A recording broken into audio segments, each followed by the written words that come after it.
মাননীয় স্পিকার, আমরা কোথায় বলবো? আমরা যদি মাননীয় মন্ত্রীদেরকে জবাবদিহিতার আন্ডারে না আনতে পারি, আমাদের কথা বলার জায়গা একদমই সীমিত। 2 মিনিট, 1 মিনিট, 1 মিনিট 30 সেকেন্ড দেওয়া হয়। সেই আমরা কল্পনাও করতে পারি নাই একটা নির্বাচনের পরে কার্টুন শেয়ার দেওয়ার জন্য হাসান ইনামকে গ্রেফতার করা হবে। মাননীয় স্পিকার, আমরা হাসিনার আমলে দেখেছি কটূক্তি করার জন্য গ্রেফতার করা হয়। কুমিল্লা 4 জনাব আবুল হাসনাত। মাননীয় speaker, question of privilege under rules 163 এবং হচ্ছে আমাদের conditions of admissibility of questions of প্রিভিলেজের রুলস 165 এর যেই 2 আছে সেটাকে আমলে নিয়ে কোয়েশ্চন অফ প্রিভিলেজটি করছে। মাননীয় স্পিকার, সেটি হচ্ছে আজকে যদি আমরা কার্যপ্রণালী দেখি এবং এটাও আমলে নিচ্ছি, বিধি 45-এ যে তারকা চিহ্নিত প্রশ্নের ডিসক্রিপশনটা এটা আপনার উপরে আছে, এটা আমরা জানি। আপনি যদি চান সেটা লিখিত বা টেবিলে দিয়ে দিতে পারেন, সেটাও আমরা জানি। কিন্তু এটা ফাংশনাল ডেমোক্রেসির জন্য এবং এটা ফাংশনাল পার্লামেন্টের জন্য। মাননীয় স্পিকার, আমরা কোথায় বলবো? আমরা যদি মাননীয় মন্ত্রীদেরকে জবাবদিহিতার আন্ডারে না আনতে পারি, আমাদের কথা বলার জায়গা একদমই সীমিত। 2 মিনিট, 1 মিনিট, 1 মিনিট 30 সেকেন্ড দেওয়া হয়। সেই জায়গায় আমরা মাননীয় মন্ত্রীদেরকে চলমান বিভিন্ন বিষয়ে আপনার প্রশ্নের মধ্যে তাদেরকে আনি।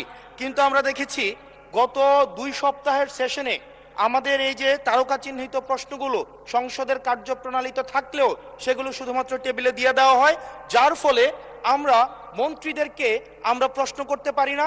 এবং আমি মনে করি এটির মাধ্যমে আমার অধিকার বঞ্চিত হচ্ছে এবং আমি সম্পূরক প্রশ্ন করতে পারি না, আমি অধিকার বঞ্চিত হচ্ছি। যেমন চলমান ঘটনায় যেটি গুরুত্বপূর্ণ, আমরা কল্পনাও করতে পারি নাই একটা নির্বাচনের পরে কার্টুন শেয়ার দেওয়ার জন্য হাসান ইনামকে গ্রেফতার করা হবে। মাননীয় স্পিকার, আমরা হাসিনার আমলে দেখেছি কটূক্তি করার জন্য গ্রেফতার করা হয়। কার্টুন শেয়ার করার কারণে আমাদের চিফ হুইপ মহোদয় আমাদেরকে ইনভাইট করেছিলেন এই সংসদে, যে উনি বলেছিলেন তিমির এবং হাঙ্গর, এটা স্যাটায়ার করে বলেছিলেন, এটা আমরাও বুঝেছি, এটা উনিও বুঝেছেন।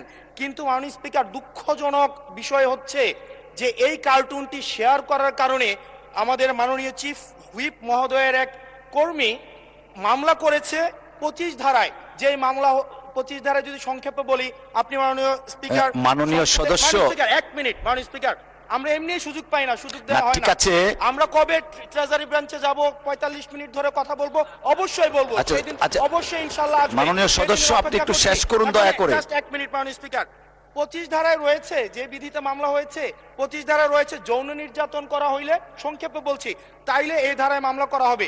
কিন্তু মাননীয় স্পিকারের মাননীয় হুইপ মহোদয়ের যেই মিমটি শেয়ার করা হয়েছে সেখানে কোথায় যৌন নির্যাতন করা হয়েছে?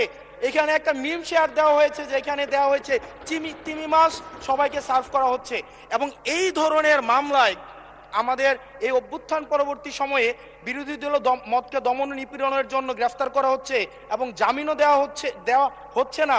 এবং এইখানে কোনো ধারায় 25 ধারায় সাইবার নিরাপত্তা যেটা আইন এই সংসদে পাশ করা হয়েছে, এই আইনে কূটনীতির জন্য বা রাজনৈতিক স্যাটায়ারের জন্য আমাদের হচ্ছে মামলা করার কোনো বিধান নাই।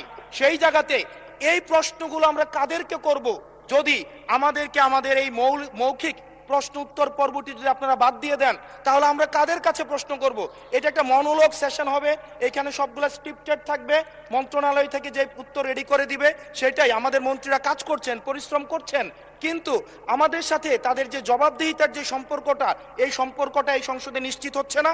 এবং আমি মনে করছি রুলস 163 ও এই বিধি অনুযায়ী আমার অধিকার বঞ্চিত করা হচ্ছে এবং অতি সত্বর এই যে মৌখিক উত্তরদানের যে কর্মসূচিটি রয়েছে সেটি রুলস অফ প্রসিজারে অন্তর্ভুক্ত করা হোক, যাতে করে আমাদের মাননীয় মন্ত্রীদেরকে আমরা জবাবদিহিতার আন্ডারে আমরা আনতে পারি। ধন্যবাদ মাননীয় স্পিকার। ধন্যবাদ মাননীয় সদস্য।